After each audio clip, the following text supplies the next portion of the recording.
নমস্কার বন্ধুরা, welcome to my YouTube channel. আজকে আবারও শিখেছি নতুন একটি ভিডিও নিয়ে। আর আজকে শেখাতে চলেছি কিভাবে কাপ্তান নাইটি কাটিং ও সেলাই করবেন। তো অবশ্যই আমার চ্যানেলটিকে সাবস্ক্রাইব করে রেখে দিও, আর ভিডিওটি ভালো লাগলে অবশ্যই লাইক ও কমেন্ট করো। তো চলো দেখে নেওয়া যাক কাপ্তান নাইটি তাহলে কিভাবে কাটিং ও সেলাই করতে হয়। তো বন্ধুরা, এই হচ্ছে নাইটির এটা হচ্ছে পিস, ফুল পিস আছে। এর হচ্ছে টোটালি এর 56 ইঞ্চি লং আছে। তো আমরা এখানে কোথা থেকে কেটে বাদ দেবো না, কারণ এটা সেলাইয়ের পরে মোটামুটি 55 ইঞ্চি বা 54.5 ইঞ্চি মতো দাঁড়াবে। তো নিলাম, কেটে নেওয়ার পরে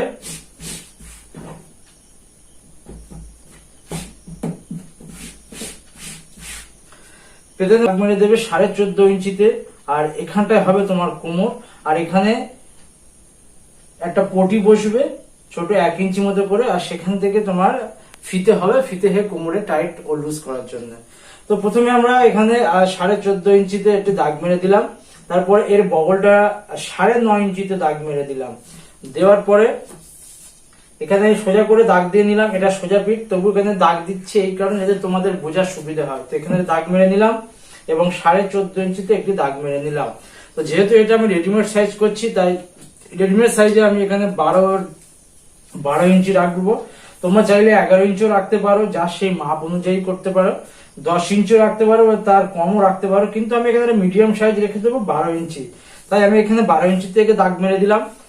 দাগ দেওয়ার পরে আর এখানে যে 9.5 ইঞ্চিতে দাগ মেরেছিলাম, তা এখান থেকে আমি এই পর্যন্ত একটা রাউন্ড শেপ দিয়ে দেবো। দেখতে পাচ্ছ, এখান থেকে ধরে নিলাম, দিয়ে এখান থেকে রাউন্ড শেপ মেরে দিচ্ছি। রাউন্ড শেপ করে দিলাম। দেখেছো শেপটা কত সুন্দর চলে এসছে। তারপরে নিচে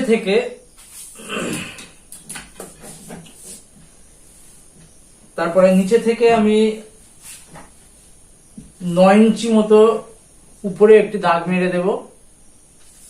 নিচে থেকে 9 ইঞ্চি উপরে একটি দাগ মেরে দেব।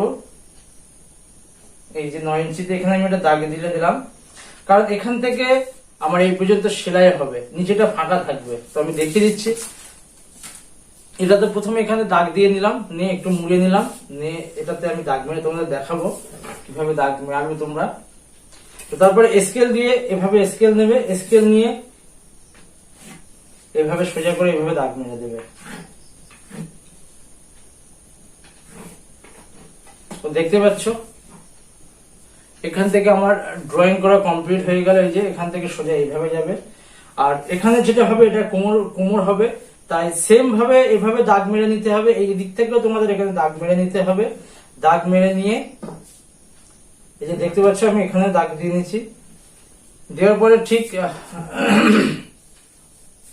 এদিকে 14.5 ইঞ্চিতে দাগ দিয়ে নিতে হবে। একটা 14.5 ইঞ্চি দিয়ে দেবে, এখানেও 14.5 ইঞ্চি দিয়ে দেবে। দেওয়ার পরে এই যে দাগটা মেরেছি, এই দাগ থেকে এই দাগে মিলিয়ে দেবে।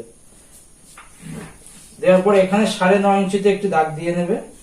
দেখতে পাচ্ছ 12 ইঞ্চিতে একটি দাগ মেরে নেবে।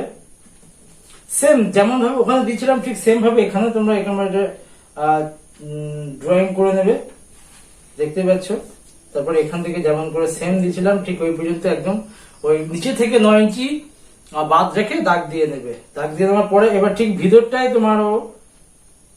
ভিতরটাও দাগ দিয়ে নিতে হবে, কারণ এই যে এখান থেকে কিছু দূর বাদ দিয়ে এখান থেকে তোমার ভিতর দিক থেকে পটি বসাতে হবে। 1 ইঞ্চি চওড়া করে একটি কাপড় সামনেরও পিছনে দুদিকেই বসে দিতে হবে। ভিতর পিঠে তোমার বসিয়ে দিতে হবে। আমি দেখাচ্ছি কিভাবে বসিয়ে দেবে।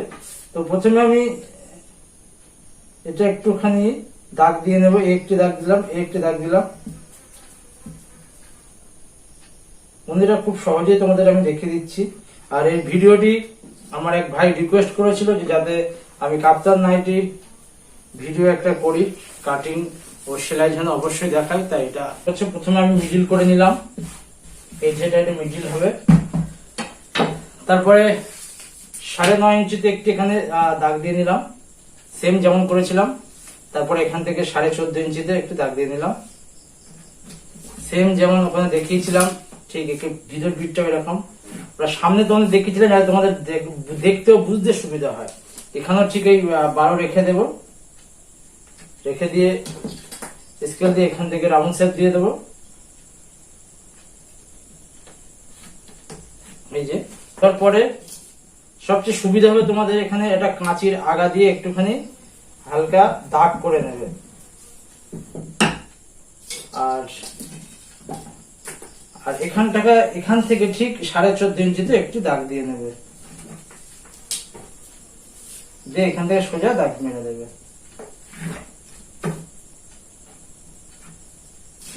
দেখতে পাচ্ছ?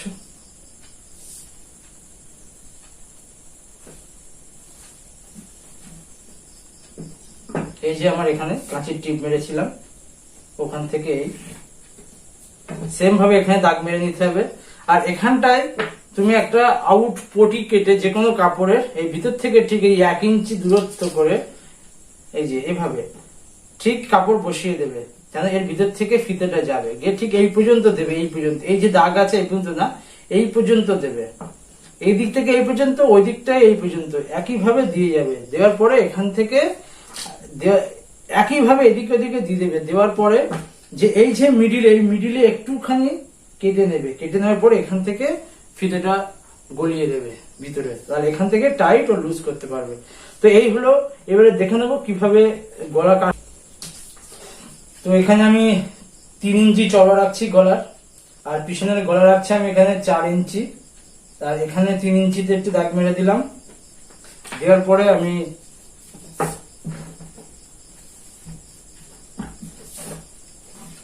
স্কেল দিয়ে সোজা করে দাগ দিয়ে দিলাম,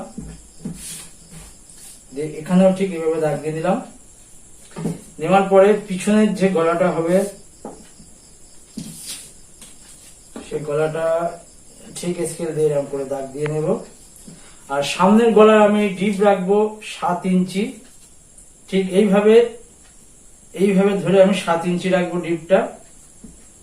রাখার পরে এখানে রেখেছিলাম 3 ইঞ্চি, এখানে রাখবো 3 ইঞ্চি 1 সুতো। রাখার পরে আমি এখান থেকে এইভাবে দাগ দিয়ে নেব, এইভাবে সোজা করে দাগ দিয়ে নেব। নেওয়ার পরে এখানে যে মিডিলটা হবে সেই মিডিলে আমি একটি দাগ মেরে নেব। নেওয়ার পরে এখান থেকে এই কোণা আমি এভাবে মিলিয়ে দেব। দেখতে পাচ্ছ? তাহলে আমার গলাটা একটা ডিজাইন হয়ে যাবে। তো প্রথমে আমি সামনের গলাটা কেটে নেই। তো দেখতে পাচ্ছ বন্ধুরা, প্রথমে আমি সামনের গলাটা কেটে নিচ্ছি।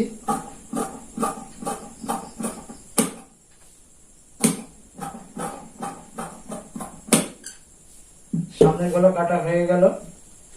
এবারে পিছনের গলাটা কেটে নেব 4 ইঞ্চিতে।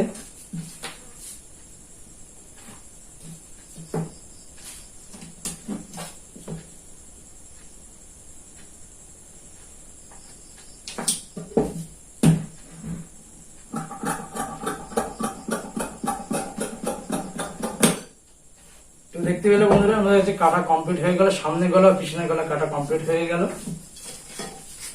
সামনের গলা দেখতে পাচ্ছ 7 ইঞ্চি আছে।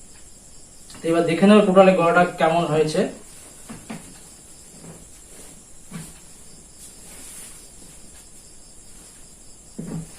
তো দেখতে পাচ্ছ এর গলার এটা এমন হয়েছে, এবং এই কালো কাপড়ের কট হবে, পুরো কট দিয়ে এটা সেলাই হবে। তো বন্ধুরা, আমি সেলাই করার সময় দেখিয়ে দেবো কিভাবে সেলাই করতে হয়, এবং কালো কাপড়ের এখানে ফিতে হবে, সেটা তোমার সেলাইয়ের সময় দেখে দেবো। চলো তাহলে কিভাবে সেলাই করতে হয় দেখে নেওয়া যাক।